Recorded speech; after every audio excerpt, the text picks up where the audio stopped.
At this time, we've got one more panel discussion left, and I am so excited to have this conversation. It's one that personally um, I'm interested in, and probably kind of the most seeking of, what are the answers?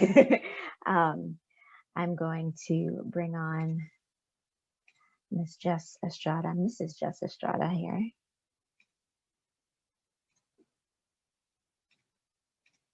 And quick introduction.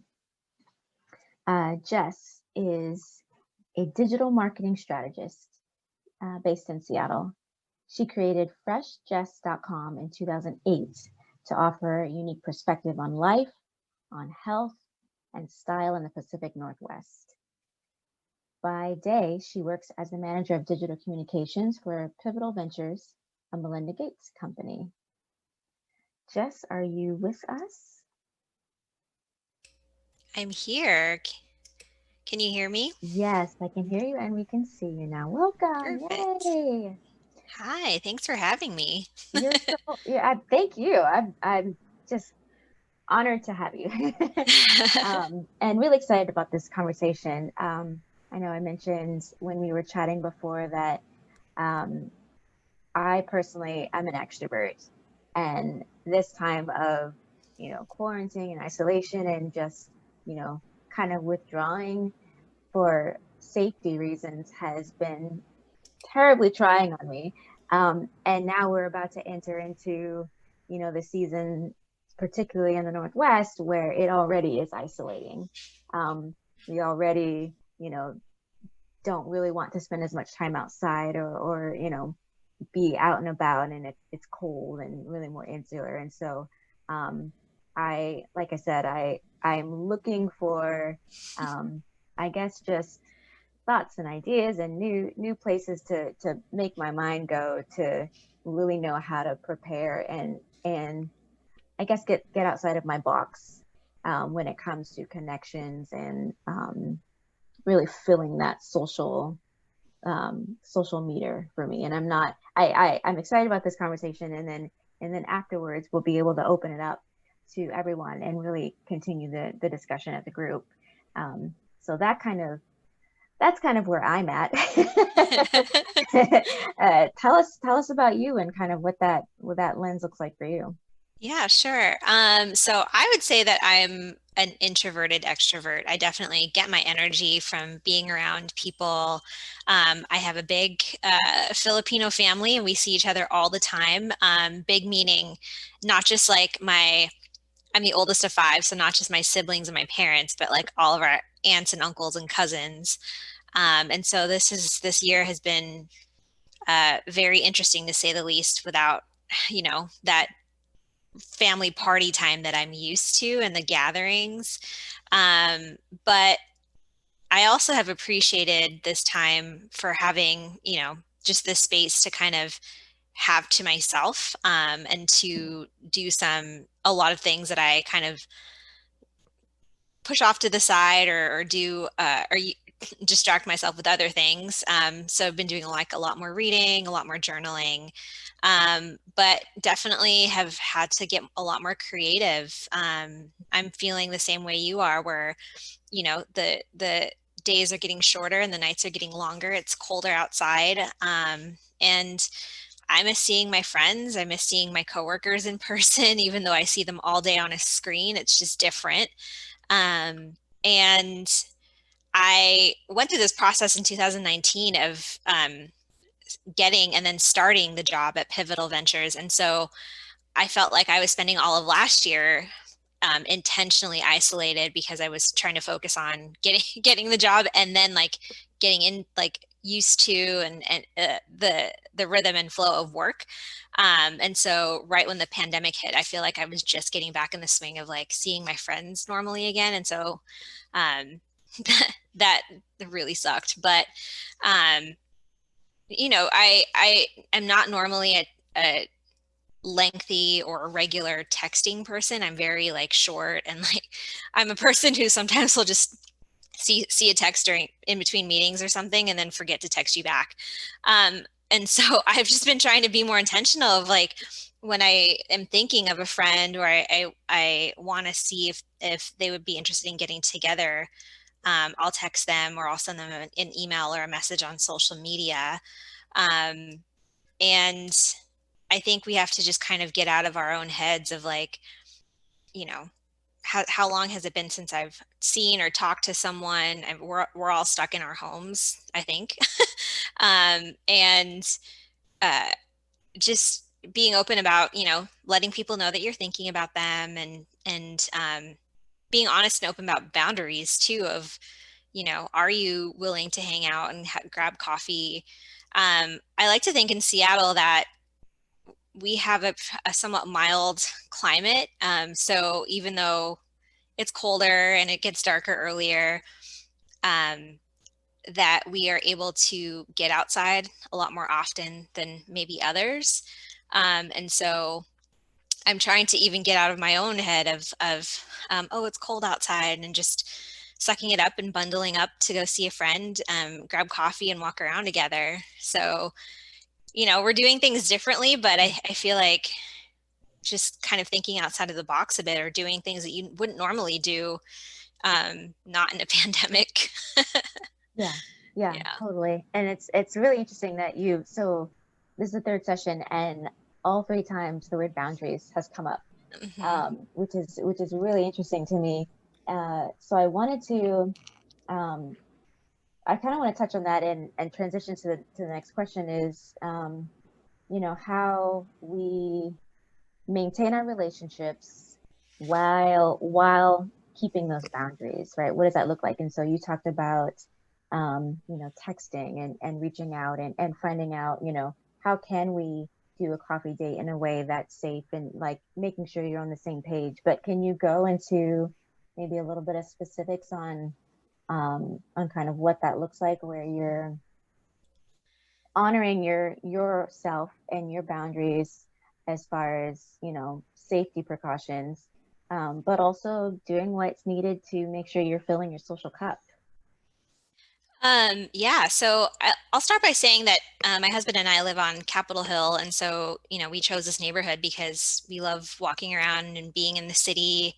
Before the pandemic, we were heavy users of the light rail and public transit, and so in a pandemic, we are still um, getting our walks and getting out there. We're still comfortable with getting takeout from restaurants.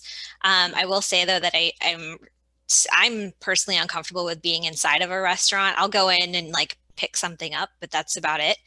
And I think everyone's boundaries are different. I have friends who um, have essentially not left the house since March and have barely, will barely go outside unless it's for something absolutely, crucial. Like Mm-hmm. I have a friend who does her best to not leave the house, but her mother-in-law is in a nursing home, and so they'll socially distance and go see her.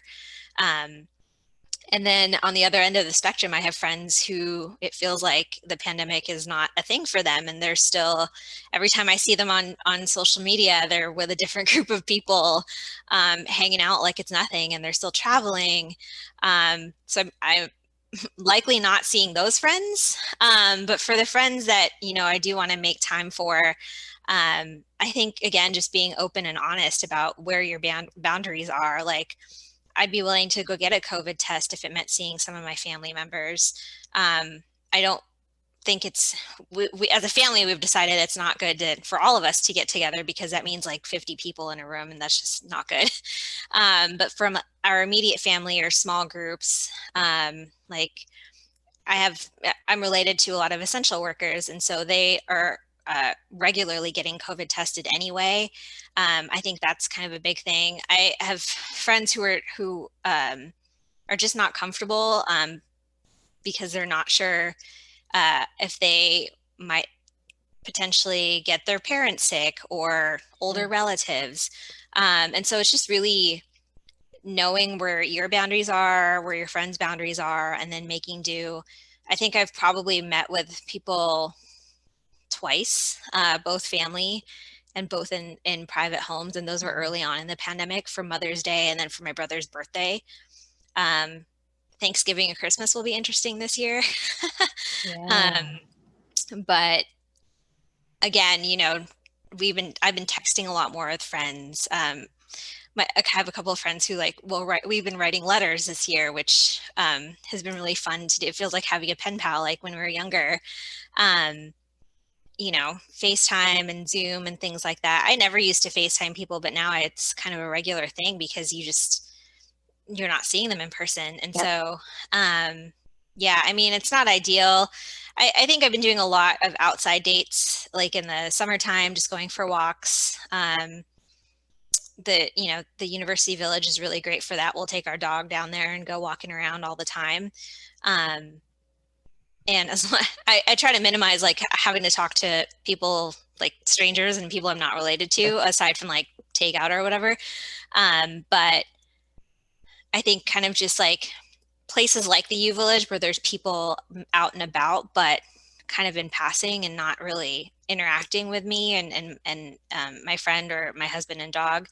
I'm okay with stuff like that. So it's just kind of like knowing your boundaries. Right. I remember getting my haircut back in June, and they had just opened up the salon, and there was 6 people in a massive space, and I was still like super nervous. And I think you kind of just have to like learn and go, learn as you go. But we all have them, and we're all learning them, whether we know it or not.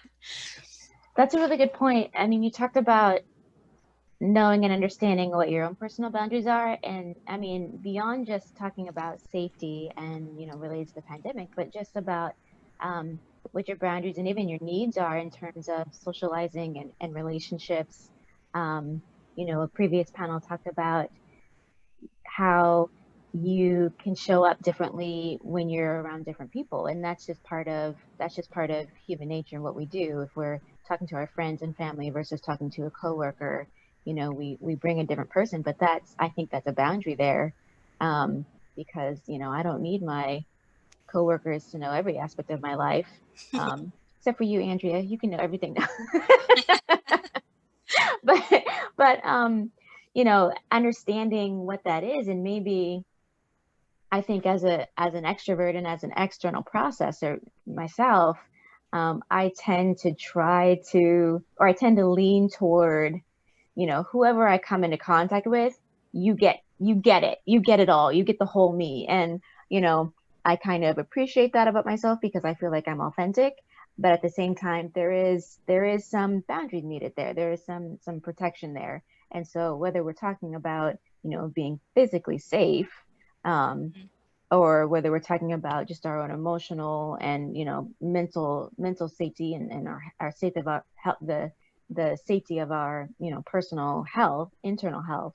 I think knowing those boundaries it's a key first step. But then communicating them, when it comes to your different friends, of like the ones who are going out and hanging out with all different people, that's a conversation that may need to be had of like, hey, you know what? Sorry, I'm not gonna join you, but I can write you a letter, or we can text, or we can have a face chat. But being willing to communicate that, once you have those boundaries, is probably going to be really key. Yeah.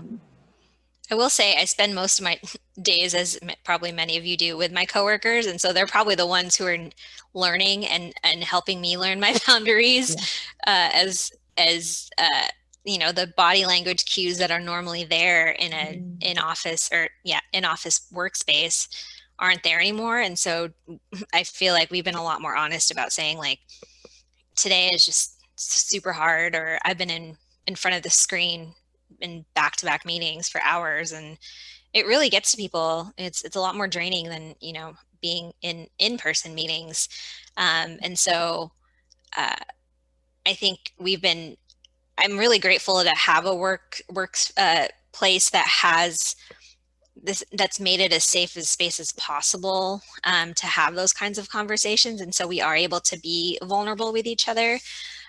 Which has helped me kind of translate that to other parts of my life of, you know, my Filipino family, we don't normally talk like that of like, you know, this has just been really hard for me. And so I've been able to find the words and the confidence to to talk like that in front of my family, and to be more honest in front of my friends. Whereas before, I think we may have been more amenable to saying yes when we're tired or whatever.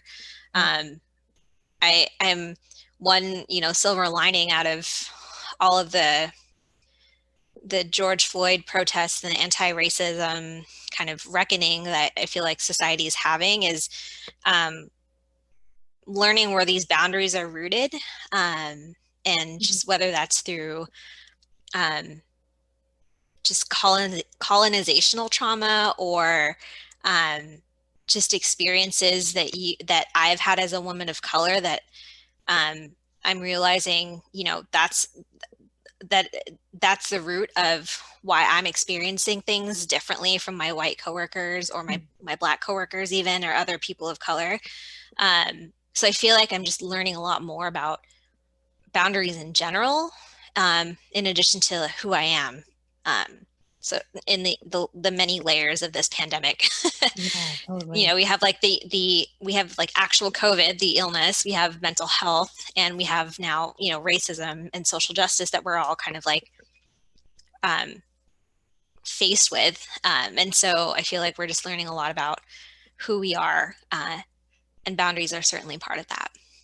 And then being, you know, or at least feeling like you're stuck with yourself, right? So that's something that most of us haven't had to deal with. I mean, I feel like I have a lot of introverts in my life, or people who just really enjoy their quiet time, and they already have kind of that lifestyle set up. I mean, my husband, except for not having to leave the house to go to work, he's basically living his same life.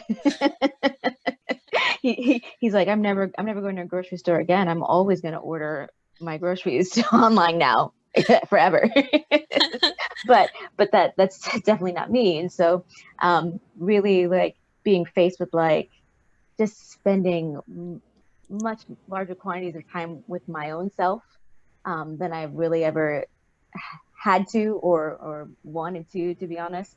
um, there's been a lot of growth, and I think, you know, I think Christian mentioned this, I think several people have mentioned this, of really like um, that relationship with that you have with yourself is really showing up right now. It's really kind of rearing its head. And if it's not good, if I, you know, I'm learning, I don't know that I've ever just enjoyed my own company before. And and that's why I feel like I'm so missing out, because I kind of rely on being able to be around other people or communicate with other people to get my enjoyment, um, as opposed to really stepping back and saying, okay, well, I like me as a person. I like spending time. It's okay if I'm just spending time with myself. So I'm learning how to do that. And I guess I feel like as we're coming into this new season, um, you know, what are ways that maybe you are finding or thinking that you'll really tap into that portion of like filling your own relational needs? You know, what does that look like for you? Yeah. Um, I think for me, and maybe for others, I think this pandemic kind of surfaces all the ways that we look to distract ourselves. For me, that's social media, which it's a double-edged sword because social media is a big part of my job. Yeah. It's how I built my, you know, kind of like my Fresh Jess reputation with my blog, and built my community on the various social media platforms. That's And how we met. it's how we met, and how I stay engaged with you and with many others. Um, and at the same time, you know, if you're not careful and you don't set boundaries, again, you know, you can easily lose way too much time, just kind of scrolling and keeping up with everyone else versus kind of Yeah. filling your own cup. And so um, I, you know, a year ago, I would really relish kind of weekends and free time to relax, because to me, I was like, I'm so tired from work that all I want to do is read a book.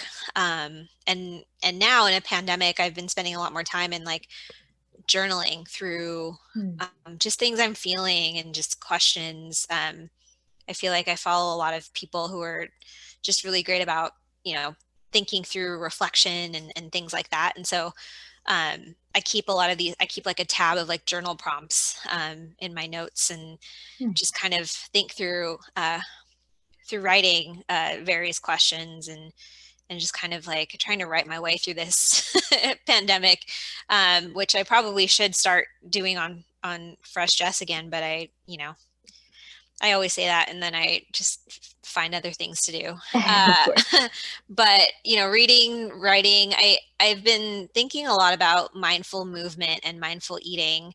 I'm sure many of us have fallen into like at least in the early days for me, the pandemic of like, I'm home all day, I'm just going to keep snacking all day long. And just kind of getting back to that, like eating, just, eating what I know nourishes me and makes me feel good. And you and I have been friends over social media for many years. So you know that I love like Orange Theory and working out.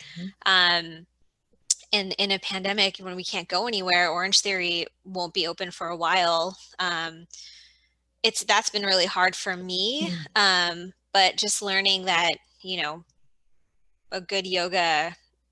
a good 30 minutes of yoga is just as great, or going for a walk is good for the body as well as kind of just like relaxing the mind. And so I'm just kind of not being so hard on myself, so to speak, in making myself work out every day, and kind of expanding what that means to me. And just, I'm grateful to have this time to have self-reflection. I understand that, many others may not look at this time in the same way, but I think, I'm sure that mental health has been mentioned before today. I mentioned it earlier. I think so much about how our mental health is affecting all of us. I'm really glad that I feel like it's been a lot more normalized than maybe even just a few years ago. And so we're all willing to talk about it more. And I think we are not used to being stuck at home. And for me personally, I feel like I'm trying to unlearn pushing myself and like the culture of grinding and hustling so much, and just learning how to make space to be present and just to relax and not and just be more mindful in all aspects of my life. And that's one aspect of mental health. I feel like we're all just kind of seeing the tip of the iceberg in how this pandemic is affecting us in that sense. So Yeah. You talked about, and I've heard you say a couple of times now, kind of getting out of the box or expanding our thinking about the ways that we approach certain things, specifically, whether it's exercise or getting out.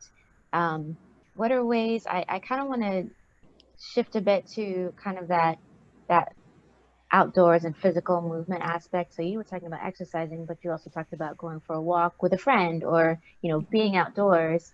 How What's that gonna look like for you now as, we get colder? I know you mentioned kind of saying, okay, well, I can put a bigger coat on, but like, what are things that people can do, whether it's in terms of with a friend or a relationship, but or even just for our personal movement benefits, when we feel like we can't go outside, even just just because of the weather, right? What are things that we can do? How can we approach that? yeah, I think if going outside just isn't an option for whatever reason, I think we have so much at our fingertips just on YouTube and on the internet, and whatever your level of fitness or movement is, I think there's something that you can do, whether it's stretching. I recommend Yoga with Adriene on YouTube. And I'm sure you're familiar, but Adriene with one N. She's so funny. She's great. And I love that for the most part, she's very gentle. And so I can recommend her to like my family who didn't grow up doing yoga, but now is obviously a little bit older. Many of them have like arthritis. And just, you know, I feel like she has something for everyone. But there's so many different yoga channels. I have bookmarked, she's Seattle based. Her Instagram name is Curvy Curl, and I'm blanking on her her real name, but she's pretty great for like high intensity, light weights or no weight workouts. Orange Theory has at home YouTube videos, which are really great that I've been using. Pop Sugar Fitness, I've been a big fan of for many years. They have a whole plethora of videos that you can kind of work off of. I feel like, you know, if you have access to YouTube, you can find a lot of different types of workouts to get you through. And if anything,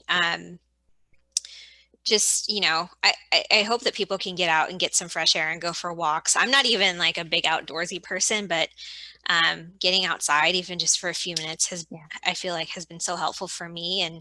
And again, I feel like Seattle for the most part is pretty mild in that it's not going to, it's not going to get, it'll rain a lot, but it's not going to get to the point where we can't be outside even for a few minutes. And so hopefully you can enjoy a walk or two in this fall and winter. But you know, if you have a set of stretches that you kind of committed to memory, I mean, just trying to get into a routine of that. That's something that I'm trying to get to, is stretching at least a little bit every day and just committing something to memory so that I don't have to like look something up. My husband and I did get a bike so that we can spin at home. So we did cave and became one of those. But that's commitment. That is commitment. And honestly, like I've gotten my half out of that bike already, just since I think we got it in like July. And I'm on it more days than not during the week. But I'm also doing a lot more yoga and just walking around than I used to. So yeah. That's good. That's good. And I would add to the YouTube yoga channel is Yoga by Biala. She's also Seattle based. Oh yeah. Yeah. She's great. And I'll put some links in there too. I think I found, let me know if I got the right one, the Curvy Girl, I put in the chat. But I'll put the other YouTube channels that we just mentioned in there too. Yes, that's correct. Yeah. She's great. But one thing that I was just kind of thinking of, we're talking of being outdoors. And I know that, you know, I started gardening a few years back, and I feel like so many people have gotten on the plants and gardening trend since being home. And so I definitely have spent more time in my yard. And that actually has really been, I'd say it's really been key to my sanity these last 6 months, of being able to go outside, you know, get my hands in the dirt, or, you know, water some plants. I grew fruits and vegetables, so pick a little bit of produce, and really just connecting with nature in that way was, I would almost say that helped to fill that kind of connection bucket for me.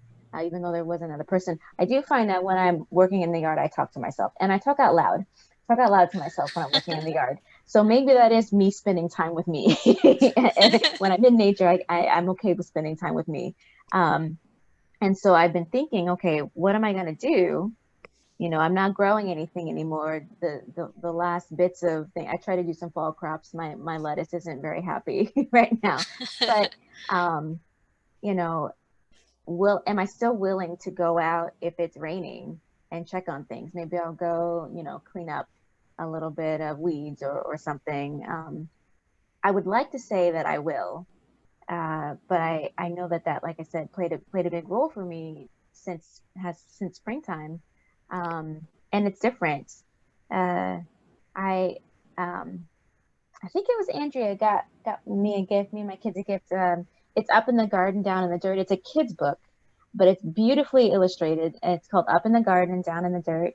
And it just really reminded me of, it basically just goes through the seasons. And this little girl who is with her grandmother and helps in the garden, but they talk about, you know, I'm planting this seed in the ground, but then under the ground, here's what's happening. You know, the roots are growing, the water is going, to the seed, or here are the bugs that are contributing in the soil, and then back on top, now, and just going through the seasons.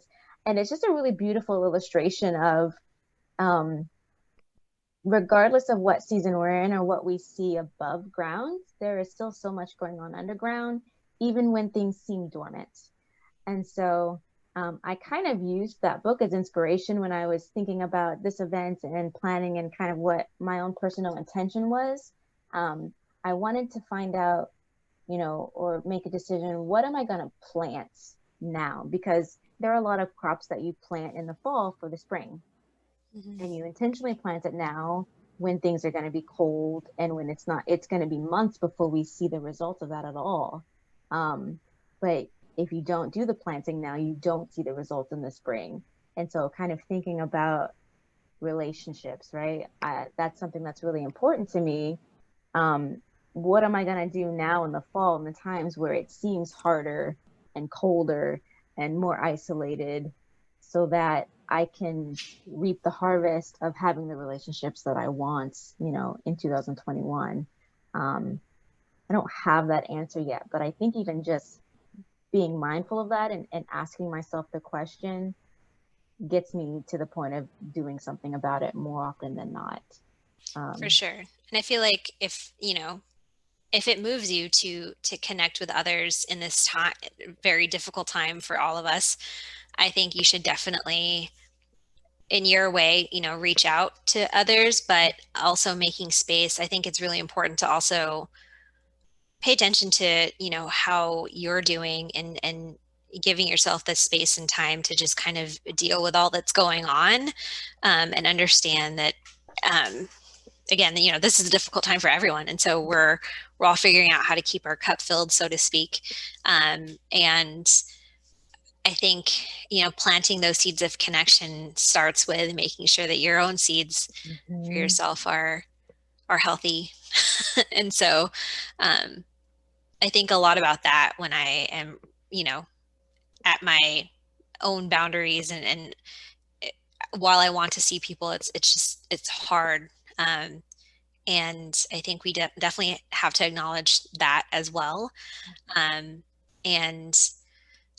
I'm definitely one to want to text people often and say, hey, I'm thinking of you lately, more than I used to, for sure. But at the same time, I'm grateful to have this time and space to kind of take it day by day, and acknowledge the days when I'm not as willing to be as connected, and I need to spend more time on my own self.